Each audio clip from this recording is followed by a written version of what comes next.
In tonight's Big Story Breakdown, we are ensuring you're ready for the incoming storm. So take a live look outside right now. Looks calm out there, but tomorrow we're going to see that major change as the winter weather moves into our state. The next 3 days are weather worn days. So let's get right to Carlin McCreary for the latest information on this system. Carlin. Yeah, it's calm now, that's for sure. And it's going to continue to be calm into the overnight, even a little bit into the morning tomorrow. When we're really going to start to see that change is throughout the afternoon. By the time we get to the afternoon and evening hours, that's really when those temperatures are going to cool. And that's when we're also going to see that chance for some wintry precipitation in our radar. So here's that sky cam. Things are clear out there right now. We do have some people out and about. It's definitely slowed down throughout parts of the evening, but a lot of people were out going to the grocery store today. I'm sure you saw that. Here are those temperatures right now. We're right around 49 degrees here in Oklahoma City. Surrounding areas in the upper 40s. This might be as warm as we get for the next few days because we are just going to be extra chilly as we continue into this weekend and into next week. Here's that winter storm warning that we do have out for every county in Oklahoma except for Cimarron County up there in the corner of the Panhandle. They have a winter weather advisory, but this is for that chance to see a substantial amount of accumulation, especially north of I-40 for that snowfall. But areas near the Red River watching for that chance to see some ice and freezing rain as we get into this weekend. We also have an extreme cold warning out for a lot of counties in the state.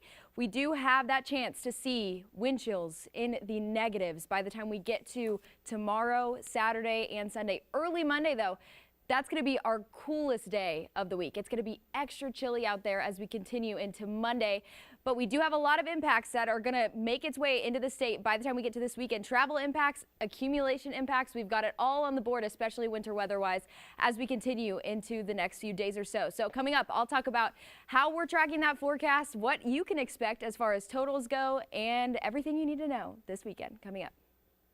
Carlin, thank you. And of course, we're seeing a ton of closures already coming in. Many districts across the metro are closed tomorrow, including Oklahoma City, Yukon, Edmond, Norman, and more public schools. Some schools and offices will be closing early tomorrow, including OU's Norman campus, which will close at noon. The Oklahoma County Courthouse and offices will close at 11. McLean County and Grady County will close at noon. Some churches are also canceling their services for Sunday. The Oklahoma City Zoo will be closed through Wednesday. You can find the full list at the bottom of your screen or head to our closings page on OKCFox.com.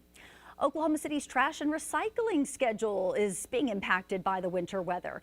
If tomorrow, Friday, is your pickup day, make sure you set your bins out by the curb tonight, since crews will be starting their routes early tomorrow morning. And if they cannot complete all of their stops tomorrow, any uncollected trash or recycling will be rescheduled to Wednesday.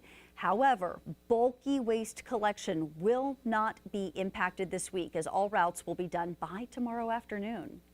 We are hours away from that winter storm warning, with temperatures dropping to as low as 10 degrees tomorrow night. And as we all brace for the cold, Fox 25's Rob Hagan has got your back with how to prevent your pipes from bursting and flooding. Rob. That's right, Wendy. During the frigid temperatures, just remember the 4 P's. Protect your people, your pets, your plants, and especially your pipes, because if they freeze and burst, it could cost you hundreds, maybe even thousands, whether you're a homeowner or even a renter. The winter storm's coming, with temperatures dropping to the single digits Saturday night and negative temps Sunday night, according to the National Weather Service. It's going to be cold, but not as cold as dipping into your bank account to fix frozen pipes. Don't worry, here's the 101 on pipe prep. Step 1, drip indoor faucets to avoid water freezing in the lines.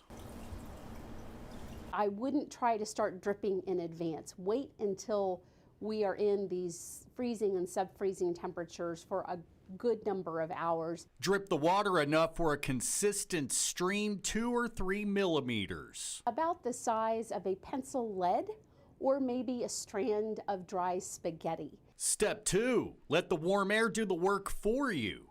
Also, open up those cabinets underneath. That's really important to help circulate heat in those areas. Step 3, wrap all pipes in unheated areas. Co-owner of A+ Plumbing, John Gaskill, says the cold hits mobile homes and older homes the hardest. So wrap all pipes under the mobile home in crawl spaces under the house or the rerouted water lines in the attic. If a pipe is frozen and split, it can cost you hundreds or even thousands.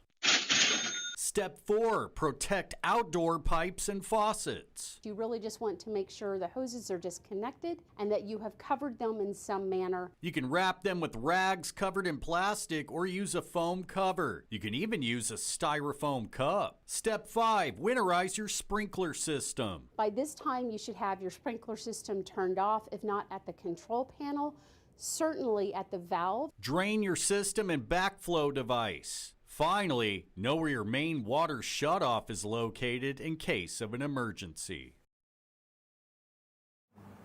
Now, John Gaskill says that if a pipe freezes and bursts, it has to be thawed before it can be repaired, so you may go a long time without water.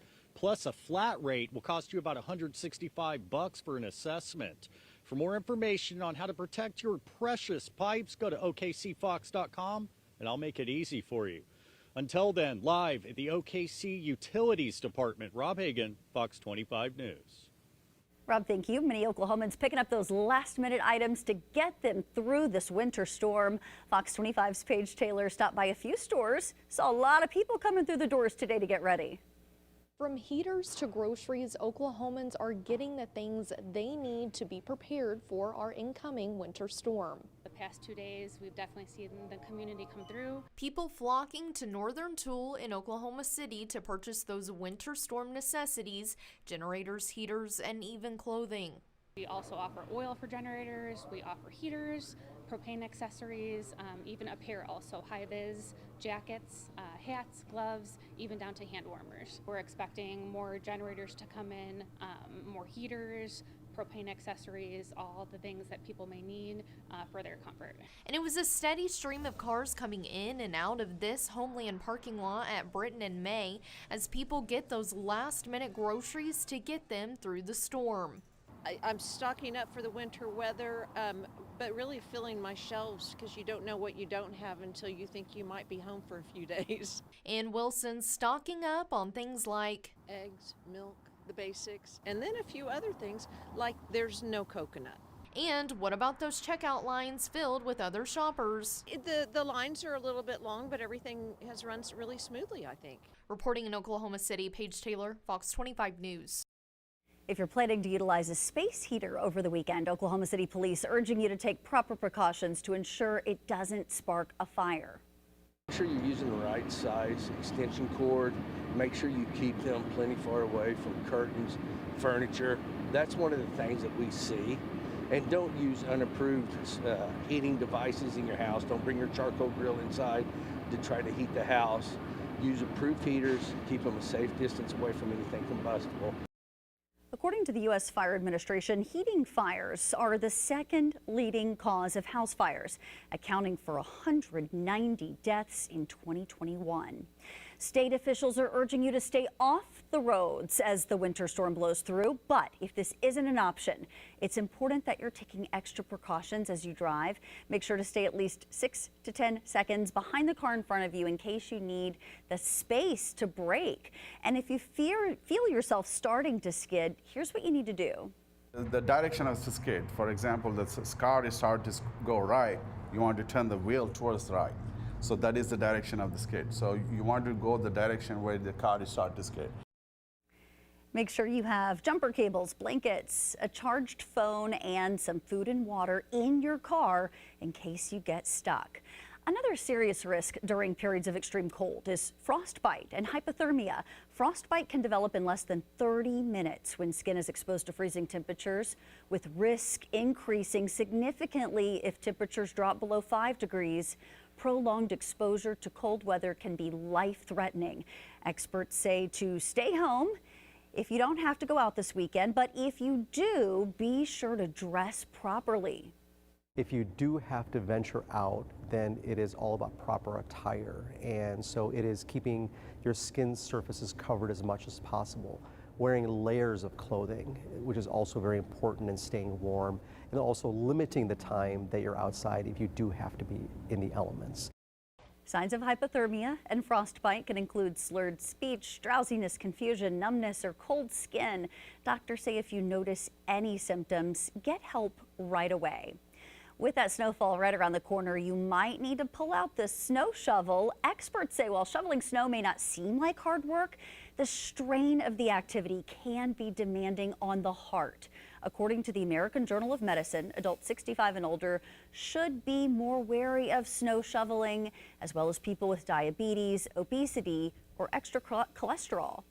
There are some things to think about when shoveling snow. So if you, in general, have musculoskeletal problems, bad back, things like that, you have to be a lot more careful when you're shoveling snow. And then some of the more extreme things, that if you have bad heart disease or have lung disease or other things that will become worsened by the cold, that's also something to be wary of. Doctors say when shoveling snow, go slow and pace yourself. Cover your mouth and nose and wear layered clothing and a hat and gloves. If you experience any pain, stop right away. As temperatures take a dive this weekend, homeless shelters across the metro are gearing up to keep hundreds of people warm and safe. At the Homeless Alliance in Oklahoma City, staff have stocked up on supplies, ready to serve anyone in need. Their day shelter will remain open every day from 7 a.m. to 3 p.m. Excuse me, with their winter overnight shelter open from 3 p.m. to 7 a.m. through the end of March. And pets are welcome. Our day shelter saw, over 450 people over the weekend. I won't be surprised if we see even, 600 people once it gets really cold and then people are wanting to stay inside more hours of the day. So I think we're ready and prepared for that. In Norman, Food and Shelter Incorporated is also expanding operations, preparing to open as a 24-hour warming station as the snow moves in. We're collecting anything warm. Hot hands and gloves save people's hands and feet and lives, truthfully. When it is this cold, just having the proper coverage helps them when they do decide to be outside. Officials say if you see someone out in the cold without proper gear, a call to nearby shelters or police can be life-saving. Shelters say no one will be turned away. Animal care officials urging folks to take extra precautions to keep your pet safe. Several cities, including Edmond and Norman, have ordinances in place requiring pet owners to protect their animals in extreme cold. In Edmond, Animal Services says any animal kept outside for more than 2 hours must have access to a windproof, waterproof shelter with adequate bedding. In the end, what we're asking is just to remember that as cold as it is for you, it's cold for your pets. So make sure that you've provided something. I mean, just a plastic doghouse isn't just enough against when you're talking when temperatures get below 20 degrees and you have wind. You need some place that has a dry bed that offers some warmth, that is windproof and waterproof, and so the animals can be, if they're going to be outside, that they at least have a place where they can go for proper shelter and stay warm. Another important step is to make sure to fill their food and water bowls more often and make sure any bedding stays clean and dry. We've also got your back with ways to keep your little ones safe and warm during snowy conditions. A pediatrician from OU Children's Hospital is warning parents to keep toddlers away from heaters and make sure they cannot touch them. Also remember to bundle your kids in layers both indoors and outside. Make sure that in some kids that layering is just as effective as, turning the heat up, cranking the heat up high. Just make sure you put plenty of layers on the kids so you don't have to burn energy costs, and so your energy bill is going to go super high. So maybe just set your thermostat to 70, 72, but just put on an extra layer of a sweatshirt or sweatpants. If your kids go outside to play in the snow, doctors say check on them every 15 or 20 minutes to make sure they haven't fallen down in the snow and hurt themselves, and to ensure they're warm enough. Meanwhile, Shawnee Public Schools says they're prepared to use electric school buses to send electricity to the power grid. An assistant OSU professor has been studying how these buses can be used this way for several years now. He says the power being used from 5 buses can be sent back to the grid, which can help provide electricity to about 50 households. If the power is lost because of a storm, obviously then we can put energy out of the buses back into the grid, which is going to help offset some of that loss that OG&E is experiencing and hopefully prevent brownouts. This new technology can also support data centers across the state if they lose power during the storm. And that was your big story breakdown tonight. To learn more about preventing your pipes from freezing or tips for driving in the snow, head to OKCFox.com. Plus, you can watch all of our previous big story breakdowns on our YouTube page. Just scan the QR code that you see on your screen or search OKC Fox.